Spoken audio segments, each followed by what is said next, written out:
দিনের পর দিন যাচ্ছে, আমি কি একজন আমার মনের মানুষ পাবো না? আমি কি আমার একজন ভালোবাসার মানুষ পাবো না? যার সাথে সুখ দুঃখ শেয়ার করতে পারবো, সে আমার সাথে পারবে। আমি একজন এমন মনের মানুষ চাই, যার সাথে আমি সারা জীবন কাটাতে পারবো।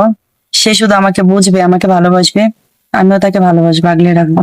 আসসালামু আলাইকুম আপু। ওয়ালাইকুম আসসালাম। আপু কেমন আছেন? আলহামদুলিল্লাহ। আপু কোথা থেকে আসছেন আপনি? বিক্রমপুর থেকে। বিক্রমপুর থেকে এসেছেন। মূলত আপনার নাম কি?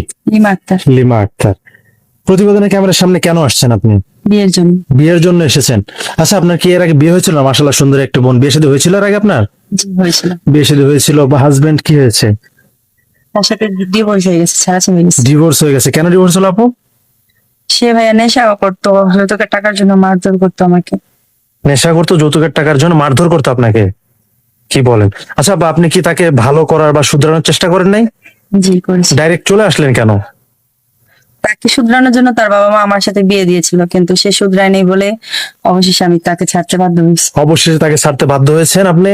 মানে লাস্ট পর্যন্ত তো দেখেছেন সে ভালো হয়নি, তারপর চলে আসছেন। জি। আচ্ছা, বা আপনি যে আমাদের এখানে এসেছেন বিয়ের জন্য, আপনি খোঁজ পাইলেন কেমন, বা আপনাকে কে বললো যে আপনি এখানে আসলে বিয়ে শাদী হবে বা ভালো মনের মানুষ পাবেন? এখানে হচ্ছে আমার গ্রামের এক মামা আপনাদের অফিসে চাকরি করে। সে আমাকে হঠাৎ করে একদিন আমাদের বাসায় গেল, তারপর জানতে পারলো যে আমার বাবা মারা গেছে অনেকদিন আগেই।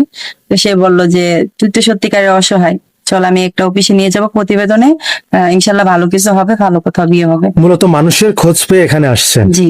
আচ্ছা, আপনার মনে বিশ্বাস আছে তো যে এখানে আসলে ভালো মনের মানুষ পাওয়া যায়, তাই তো? জি। আচ্ছা, আপনার সাথে যোগাযোগ করবে কিভাবে? আপনাদের মাধ্যমে। আমাদের মাধ্যমে।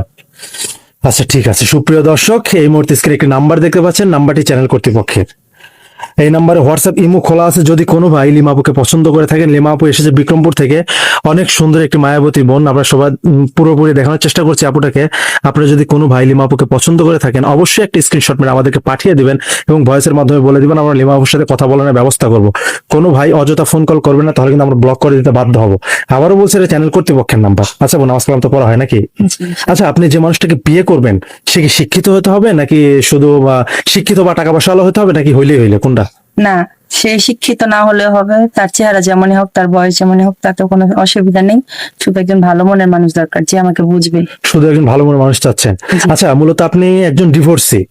এখন আপনাকে যদি কোনো একটা ডিভোর্সি ভাই বিয়ে শাদী করতে চায়, তার বউ চলে গেছে বা মরে গেছে, তার বাচ্চা কাচ্চা আছে 2-3টা, আপনি রাজি আছেন তো? জি।